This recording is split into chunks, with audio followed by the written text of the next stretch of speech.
Hey everyone, this is Steve from Aquatic Forest. This is day 24 in the battle with cyanobacteria and hair algae. So it looks like things are going pretty well. The sand has been clean for a few days. I've switched the water changes from once a day, so 5 gallons once a day, to 5 gallons every other day, just so that the water could I'm thinking the water needs to stabilize a little longer, so I'm trying to have a few days between the water changes now. And then looks like the corals are really healthy now.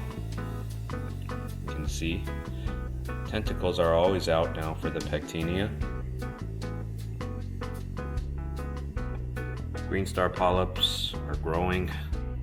These corals, this coral just grows like wildfire. It's so easy to grow, I think, at least in my tank. But that rock used to be covered with hair algae, and now it's gone. You can still see there's some remnants of hair algae on that rock, which we're gonna have to remove. Overall, the tank is starting to look crystal clear, starting to have that blue hue to it. It used to have kind of like a yellowish kind of color on the rocks, which is a sign that there's algae, phosphates, and now the rocks look clean relative to before. Still a little bit of hairy stuff growing. We're gonna have to manually remove that. SPS look pretty good. Corals, the colors are coming back. The Oregon tort starting to turn more and more blue on the tips. And the bird's nest has been doing well. That thing grows like, I don't know, I don't think anything can really hurt that coral. I mean, the conditions were so bad, but it still grew.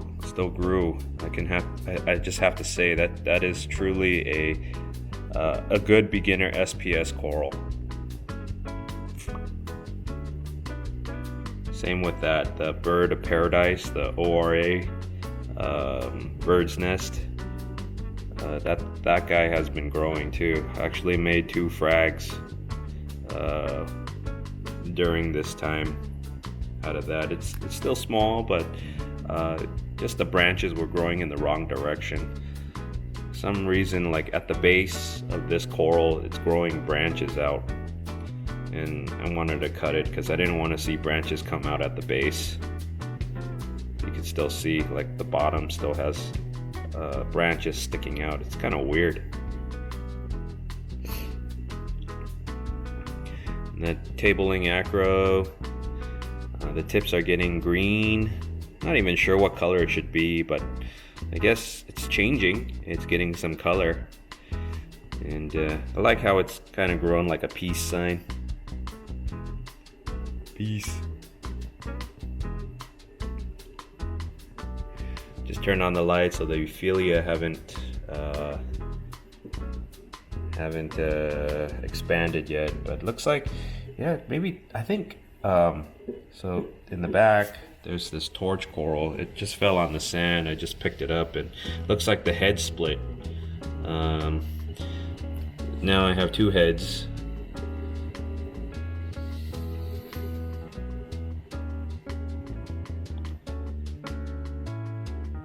But yeah, the rocks need to be scrubbed.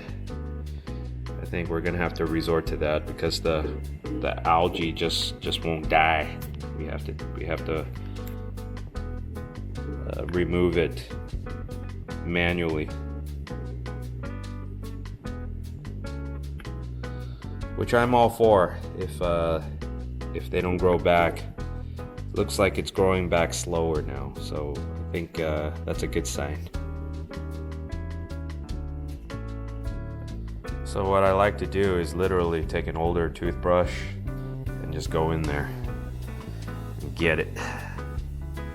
It's actually really easy. You don't really have to apply any force. And so you can see I'm holding it with like 2 fingers, just kind of scrubbing it, and it comes off.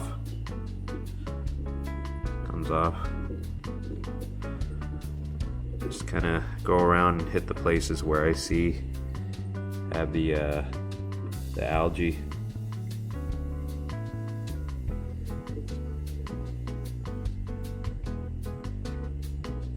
Hopefully it won't come back. Die hair algae. There's a little bit there. I noticed that the hair algae actually, they grow in areas where there's higher flow too. Leave in the comments below what you think. I mean, have you had more algae in places with higher flow? I guess that's just an observation I made this time around when I had this bloom. I see thicker growth of hair algae at areas where it's more turbulent, where the water is more turbulent.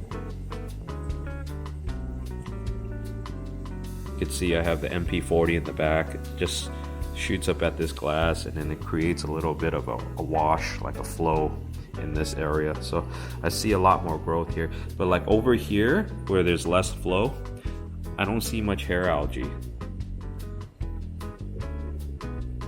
It's a little bit there, that's it. Anyway, I'm gonna keep scrubbing away the spots that I see have some algae, and then we'll see how it looks afterward.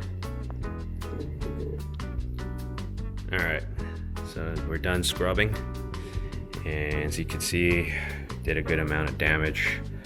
The rocks are mostly clean. I don't see any more hairy stuff growing on the surface.